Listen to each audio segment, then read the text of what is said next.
So an intensive is 2 days, and we'll do therapy from 9 to 12. We'll have lunch, and then 1 to 4. So it's 3 hours, 3 hours, 3 hours, 3 hours.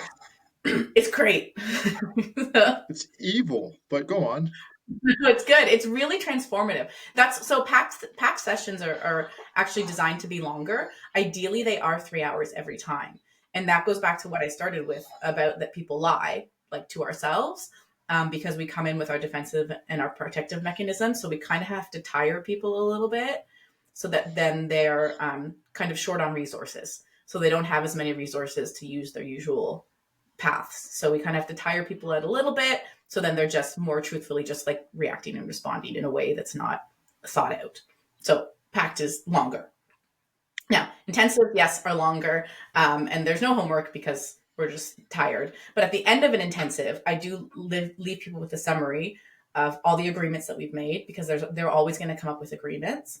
We tend to cover we cover attachment, we cover window of tolerance, we cover what we call shared principles of governance, agreements about how we're going to operate, broadly speaking, creating a shared vision and shared meaning. We talk about emotion regulation. We talk about understanding differences in like brains, basically, information processing speed, whether I'm more abstract or more literal or more linear, like appreciating those things. So there's 14 areas that I cover that I can't remember all of them right now. So by the end of it, we're like tired. So they leave with the agreements we've come up with, areas that we still want to work on, specific language we've come up with, perhaps things like that. So that's an intensive. And then they leave with like a workbook with further things that they can go on. In regular couples therapy, the homework's really situational. Depends on what's in front of me.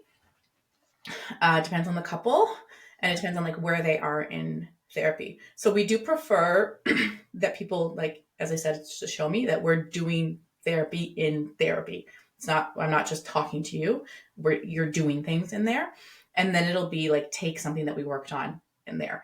Often in the very beginning, if I come with couples who are like just really locked up, the exercise can be as simple as when you go home,